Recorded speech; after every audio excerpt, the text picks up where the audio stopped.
Okay, watch this. This is dry.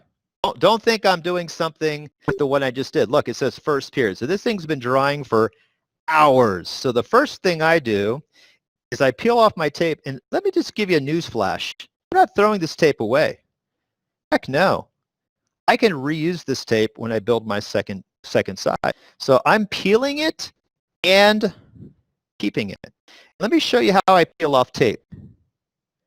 Okay. I'm going to put my finger on top of the balsa wood, and I'm going to pull tape off. Don't just start ripping tape off. You're going to rip off more than just tape. You're going to be ripping off like balsa pieces. So I put pressure on the piece and rip off. Just don't even say that word, Mr. B. Carefully pull off the tape. So always pressure on the piece that you're removing. Always. Keep it stationary. And remember, this stuff should be dry as a bone by now, as long as you've left it. People, the longer the better. Now, don't let it dry for 4 days straight like we did. No, you don't have to do that. As long as it's dried for at least an hour, then you can very safely pull this off. Okay, so there's that. Remember, this is a tower from my earlier class today. So let me show you what I have. I've reused all my tape. There's a tower that's been drying for hours. Look what I use. I use an index card. Some kids use a playing card. Some kids use just a piece of paper. Some kids will use a credit card. I don't care. Here's what you do. You take the index card, credit card, playing card, and you find a corner. You very carefully, look at how I'm doing this. You very carefully work the card carefully. And of course, you're going to rip the wax paper. I got a solution for that. You're going to work this underneath, and I'm being very careful. And the kid that caked on the glue, this is where you're going to regret having caked on the glue, kid. Sorry, warned you.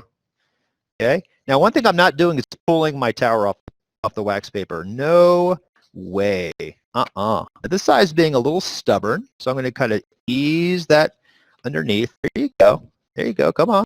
Slowly. Oh, there it is. Slowly but surely. You just got to do this with a lot of ease, a lot of patience. Okay, let me zoom out a little bit so y'all can see what's happening. And once I have successfully, there it is. Aha! Magnifique, Mr. B. Magnifique. This needs to go someplace safe. Safe. You should have thought about that before you took it off. Where is this going? Now, I'll leave you with this. We're hitting the reset button.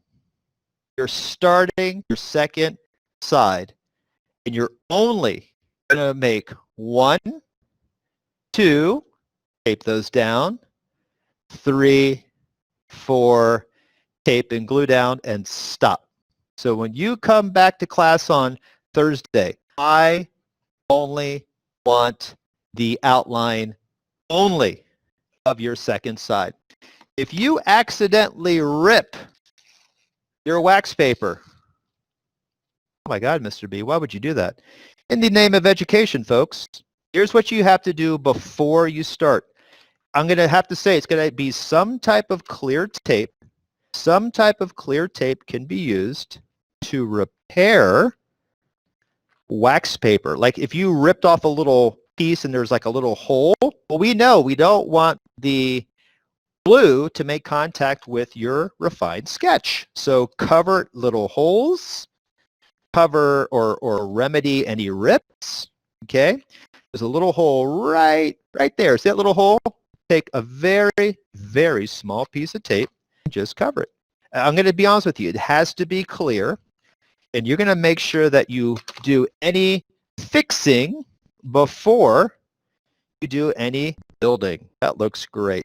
So once again, ladies and gentlemen, it's like we're starting all over again. So all we're going to do in preparation for next class is we're going to do just that.